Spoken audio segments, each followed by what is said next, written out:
Everyone, welcome to my YouTube channel. आज हम discuss करने जा रहे हैं लेबोरेटरी असिस्टेंट का पेपर जो कि 6 जून को लिया गया था एफजीआई की तरफ से। सो ओरिजिनल पेपर क्योंकि थोड़ा बहुत ब्लर था, सो इस वजह से मैंने इनको अलग से लिखा हुआ है ताकि अंडरस्टैंडिंग में आपको आसानी हो। So let's start one by one. First portion आपका था इंग्लिश का था। First question is select the correctly punctuated sentence. इनमें से कौन से सेंटेंस की पंक्चुएशन सही है? तो अगर हम ऑप्शन बी को देखें तो yes we will leave now, yes के बाद कॉमा आएगा, तो ये जो है आपका करेक्ट आंसर है, करेक्ट पंक्चुएशन है। So B is the correct answer here. Then next is identify the correct reported speech. आपको डायरेक्ट सेंटेंस दिया हुआ है he said I can solve this now, इसको इनडायरेक्ट में बताना है कि इन ऑप्शंस में से कौन सा करेक्ट है। तो वो है he said that he could solve it then. He said that he could solve it then. Option A is the correct answer here. Then next हमारे पास था pick the correct passive voice. आपको active voice दिया हुआ था, इन options में से correct passive voice बताना है।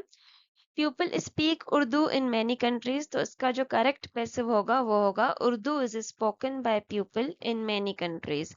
So option A, Urdu is spoken by people in many countries is the correct answer.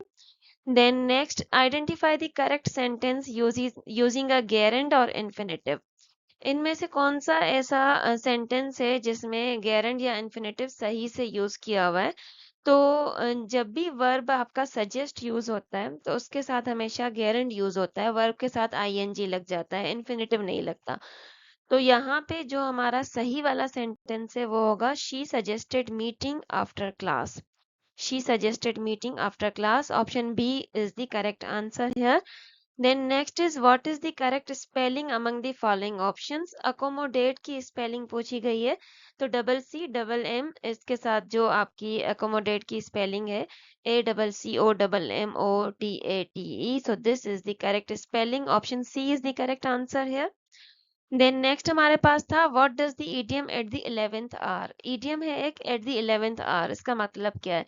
Eight the 11th our कोई काम करना, इट मीन्स बिल्कुल आपके पास उस काम को करने के लिए टाइम तो हो लेकिन बिल्कुल थोड़ा टाइम हो, बहुत लेट हो चुकी हो, बिल्कुल लास्ट मोमेंट पे आप जाके वो काम करें, उसको एट द 11th आवर कहा जाता है। So D at the last moment is the correct option here. Then next is what word correctly completes the sentence? If it rains, I blank stay home. तो यहाँ पे क्या चीज लगेगी correctly? If it rains, I will stay home. If it rains, I will stay home. So B is the correct answer here. Then next is what is the correct synonym for the word idle? Idle की जो meaning होती है वो ये है कि बिल्कुल lazy होना, inactive रहना। तो इसका जो करेक्ट साइनोनाइम इनमें से होगा वो होगा lazy. So B is the correct answer here. Then next हमें एनोलॉजी दी हुई थी book is to reading, fork is to what. Book को रीडिंग के लिए यूज किया जाता है, तो फोर्क जो होता है उसको ईटिंग के लिए यूज किया जाता है। So C is the correct answer here. Then next हमारे पास था choose the correct option. The जज was known for his fair advice, advice, advices या एडवाइजिंग। तो यहाँ पे जो करेक्ट यूज होगा वो होगा द जज was known for his fair advice. B is the correct answer here.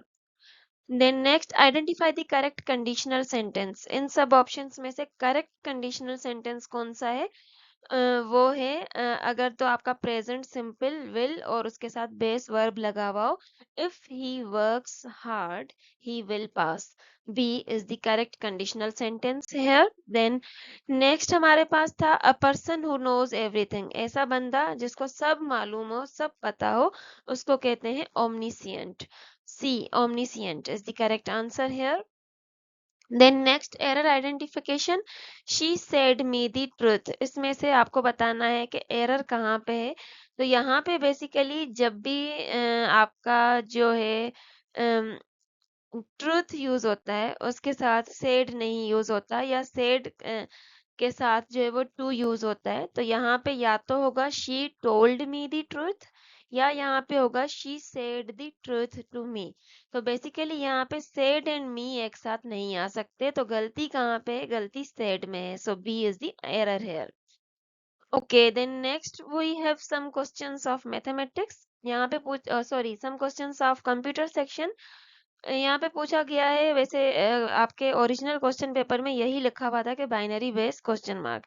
इसका मतलब है पूछा ये जा रहा है कि कंप्यूटर में बाइनरी बेस का मतलब क्या है। कंप्यूटर में बाइनरी नंबर सिस्टम जो होता है उसमें सिर्फ 2 डिजिट्स यूज होते हैं, 0 एंड 1। तो इसका बेस क्या होगा, बेसिकली 2 होगा, क्योंकि सिर्फ 2 डिजिट्स यूज होते हैं। So A2 is the correct answer here. Then next पूछा गया था MS एक्सेल को किस चीज के लिए यूज किया जाता है, तो MS एक्सेल को डेटा कैलकुलेशंस के लिए यूज किया जाता है। देन फर्स्ट कंप्यूटर वायरस, जो पहला कंप्यूटर का वायरस था उसका नाम था creeper. A is the correct answer here. Then next आपसे पूछा गया था which data structure works on FIFO. FIFO का फुल फॉर्म है फर्स्ट इन फर्स्ट आउट। तो ये जो फीफो है इस पे कौन सा किस डेटा स्ट्रक्चर पे काम करता है। तो ये जो प्रिंसिपल है इसमें कि इसका मकसद ये है कि जो फर्स्ट एलिमेंट इंसर्ट किया जाए उसी को पहले रिमूव किया जाए। जैसे कि लाइन लगती है लोगों की, जो पहले आएगा वो पहले निकलेगा।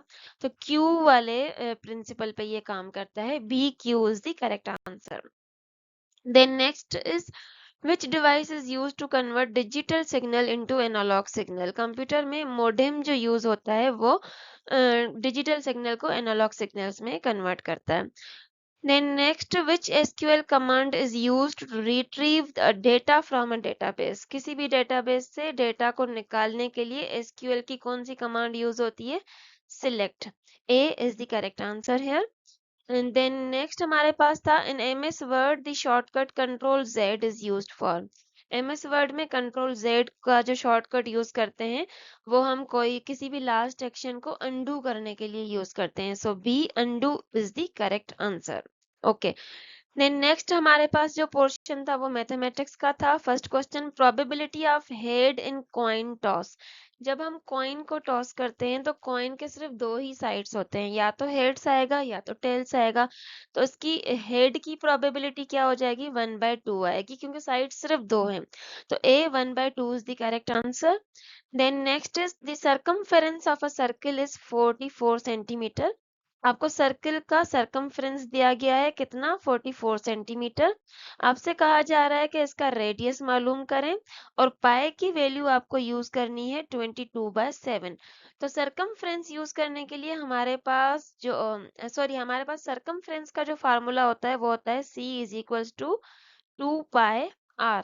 हमें क्या चीज फाइंड आउट करनी है, हमें R फाइंड आउट करना है। तो R हो जाएगा R will be equal to C upon 2π। तो C क्या है हमारे पास, C है आपका 44 डिवाइडेड बाय 2 और पाई हमें क्या रखना है 22/7। तो ये क्या हो जाएगा, बेसिकली आपका अगर हम इसको सॉल्व करें तो ये आपका हो जाएगा 2 इंटू 22, ये भी आपका 44 हो जाएगा और 7 आपका ऊपर आ जाएगा। तो ये हो जाएगा basically 7 into 44 divided by 44। 44 and 44 आपस में कैंसिल आउट हो जाएंगे, आंसर आपका आएगा 7 centimetre. So A 7 centimetre is the correct answer here. Then next is आपको सीक्वेंस दिया गया है 2 5 8। अब उसके बाद जो भी आएगा नंबर, तो यहाँ पे कह रहा है कि जनरल टर्म n जो है उसको हम क्या कैसे लिखेंगे, ये सीक्वेंस कैसे आ रहा है वैसे। तो अगर हम 2 को देखें तो 2 को अगर हम ऐसे लिखें कि 3 इंटू 1 -1, और जो 5 है इसको हम ऐसे लिखें कि 5 इज इक्वल्स टू 3 इंटू 2 -1। देन हम लिखें 3 इंटू 3 -1। देन हम लिखें 3 इंटू 4 -1। तो 2 कैसे आया, 3 इंटू 1 3 -1 2 आया। देन 3 इंटू 2 6 -1 5 आया। 3 इंटू 3 9 -1 आपका 8 आया। इसके बाद क्या चीज आएगी, 4 इंटू 3 12 -1 11 आएगा। तो यहाँ पे बेसिकली पूछा जा रहा है कि किस सीक्वेंस से आ रहा है, तो ये 3n-1 सीक्वेंस से आ रहा है। So A is the correct answer. Then next is If y is equals to 2x square minus 4x plus 3 the vertex x coordinate, इसकी अगर हम कैलकुलेशन करेंगे, फार्मूला लगाएंगे तो हमारे पास आंसर आ जाएगा 1. A is the correct answer. Calculation इसकी थोड़ी लेंदी है तो वो मैं नहीं कर रही अभी. Then next was volume of a sphere. किसी भी स्फेयर का वॉल्यूम मालूम करने के लिए हम जो फार्मूला यूज करते हैं वो है 3/4, सॉरी वो है 4/3 पाई आर क्यूब. इस फार्मूला को यूज करके हम किसी भी स्फेयर का वॉल्यूम फाइंड आउट कर सकते हैं. Next is sum of first 10 natural numbers. हमारे पास जो स्टार्टिंग के 10 नेचुरल नंबर्स हैं उनका सम क्या होगा. तो बेसिकली उनका सम मालूम करने के लिए हमारे पास जो फार्मूला है वो है s is equals to n plus 1 upon 2. तो n क्या है हमारे पास, टोटल नंबर्स कितने हैं 10, तो ये हो जाएगा 10. देन ब्रैकेट के अंदर आपका 10 प्लस 1 डिवाइडेड बाय 2, तो ये हो जाएगा 10 इंटू 11 डिवाइडेड बाय 2. आपका आंसर आ जाएगा 55. तो 55 B is the correct option है. Then next is universal set u is equals to this and a is equals to this. A intersection आपको मालूम करना है, complement of a मालूम करना है. तो complement of a में क्या हो जाएगा कि u के अंदर a वाली जो भी नंबर्स हैं वो रिमूव हो जाएंगे. तो a वाले 2 and 4 रिमूव हो जाएंगे. बाकी क्या बचा आपका 1, 3 and 5. So B 1, 3 and 5 is the correct answer here. Then next कुछ क्वेश्चंस हमारे पास एवरीडे साइंस के थे. What is the hardest natural substance on the earth. हमारे अर्थ पे जो सबसे हार्डेस्ट नेचुरल सब्सटेंस है वो ग्रेफाइट है, ओ सॉरी डायमंड है. B diamond is the correct answer. Then next smallest province by area. Pakistan के जो भी प्रोविंसेस हैं उनमें एरिया के हिसाब से सबसे स्मॉलेस्ट प्रोविंस जो है वो आपका खैबर पख्तूनख्वा है, जबकि सबसे largest province in terms of area वो बलोचिस्तान है. So here D KPK is the correct answer. Then next is which is the land of rising sun. Japan को land of rising sun कहा जाता है. B is the correct answer. Then who discovered penicillin. Penicillin को discover किया था Alexander Fleming ने. D is the correct answer. Then next कुछ questions हमारे पास general knowledge in Pakistan studies के थे. First 5 year plan of Pakistan was launched in which year. Pakistan का पहला 5 ईयर प्लान किस साल में लॉन्च किया गया था. तो वो 1955 में लॉन्च किया गया था पहला 5 year plan. B 1955 is the correct answer. Mangla dam a major development project is built on which river. ये क्वेश्चन काफी टेस्ट में आता है वैसे. Mangla dam large one of the largest dams है पाकिस्तान का, और ये झेलम रिवर जो कि आजाद जम्मू एंड कश्मीर में है उस पे बना हुआ है. तो Mangla dam is built on Jhelum river. B is the correct answer. Then next was first governor of State Bank of Pakistan. State Bank of Pakistan के पहले गवर्नर जाहिद हुसैन थे, जो कि जिन्होंने सर्व किया था 1948 से 1953 तक. So A is the correct answer. Then smallest ocean in the world. हमारे पास जो लार्जेस्ट ओशन है वो पैसिफिक है, और स्मॉलेस्ट ओशन वर्ल्ड में आर्कटिक ओशन है. So B Arctic is the correct answer. First president of United State. United State के पहले प्रेसिडेंट जॉर्ज वाशिंगटन थे, और इन्हीं को यूएस में फादर ऑफ द नेशन भी कहा जाता है. Capital of Ethiopia. इथियोपिया का कैपिटल एडिस अबाबा है. B is the correct answer.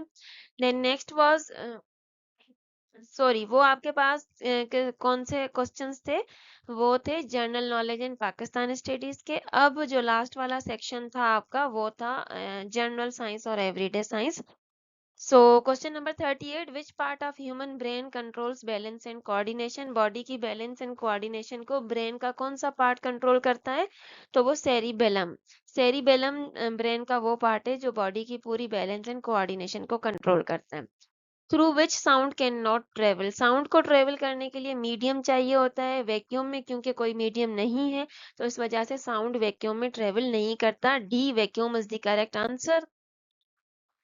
Then next was which organ purifies blood in the human body. हमारी ह्यूमन बॉडी में ऐसा ऑर्गन जो कि ब्लड को फिल्टर करके प्योरीफाई करता है वो किडनीज हैं. B kidney is the correct answer. Then next was which type of lens is used to correct short sightedness. Short sightedness जिसको मायोपिया भी कहा जाता है इसमें क्या होता है, इसमें आपको करीब के ऑब्जेक्ट्स तो सही दिखाई देते हैं, लेकिन जो दूर के ऑब्जेक्ट्स हैं वो ब्लर दिखाई देते हैं। और इसको करेक्ट करने के लिए हम जो लेंस यूज करते हैं वो कॉनकेव लेंस यूज करते हैं। B concave is the correct answer. Next was which gas is filled in balloons. Gases में जो बलून्स में जो गैस यूज की जाती है वो हीलियम यूज की जाती है, क्योंकि वो सेफ है, केमिकली इनर्ट है। हालांकि हाइड्रोजन को भी यूज कर सकते हैं, लेकिन उसको प्रेफर नहीं किया जाता क्योंकि वो सेफ नहीं है। तो मोस्टली बलून्स में हीलियम का यूज होता है। देन नेक्स्ट हमारे पास क्वेश्चन था which of the following is the conductor of electricity. इन सब में से अगर हम देखें तो कॉपर मेटल है और metals are good conductors of electricity. So C copper was the correct answer here. Next is which law states that mass can neither be created nor destroyed. इनमें से कौन सा लॉ ये कहता है कि मास को ना तो हम क्रिएट कर सकते हैं ना ही डिस्ट्रॉय कर सकते हैं। तो law of conservation of mass, C is the correct answer here. Next is when the velocity of the body is doubled then what is doubled। अगर किसी भी बॉडी की वेलोसिटी को डबल किया जाए तो क्या चीज डबल होगी, मोमेंटम डबल होगा। क्यों? क्योंकि हमारे पास मोमेंटम का फार्मूला है P is equal to M into V. तो अगर तो हम मास को कांस्टेंट रखते हैं तो P and V directly proportional होंगे, वेलोसिटी को डबल करेंगे तो मोमेंटम भी आपका क्या हो जाएगा, डबल हो जाएगा। Next is glass is made mainly from. अगर हम ग्लास की कंपोजिशन को देखें तो वो मेनली सिलिकेट्स, सैंड और सिलिका से बना हुआ होता है। So D sand silica is the correct option here. Next is molecular mass of water. Water का फार्मूला देखें तो H2O। हाइड्रोजन का 1 है, 2 मॉलिक्यूल्स हैं तो 1 इंटू टू, ऑक्सीजन का 16 है तो ये हो जाएगा 2 plus 16 is equals to 18। 18 AMU is the molecular mass of water. Then apple is rich in, अगर हम देखें इन ऑप्शंस में से देखें तो एप्पल के अंदर डाइटरी फाइबर्स स्पेशली पेक्टिन वो ज्यादा होते हैं। So fibre is the correct answer here. Then device that converts mechanical energy into electrical energy. वो कौन सी डिवाइस है इनमें से जो मैकेनिकल एनर्जी को इलेक्ट्रिकल एनर्जी में कन्वर्ट करती है? It is generator. D generator was the correct option here. Then last हमारे पास क्वेश्चन था which blood cells help in blood clotting. इनमें से कौन से ब्लड सेल्स ऐसे हैं जो ब्लड क्लॉटिंग में मदद करते हैं? तो वो हैं प्लेटिलेट्स, जिनको थ्रोम्बोसाइट्स भी कहा जाता है। ये जो है ब्लीडिंग को स्टॉप करने में हेल्प करते हैं। C platelets is the correct answer है। Thank you very much. अगर तो आपको कोई भी सजेशन हो, कोई भी क्वेरी हो तो आप कमेंट बॉक्स में हमें कमेंट कर सकते हैं। चैनल को सब्सक्राइब करना नहीं भूलिएगा। आपके वो दोस्त जो इस टेस्ट में अपियर हुए हैं या तैयारी कर रहे हैं उनके साथ हमारी इस वीडियो को ज़रूर शेयर कीजिएगा। Thank you very much. मिलते हैं हम अपनी अगली वीडियो में। अल्लाह हाफिज़।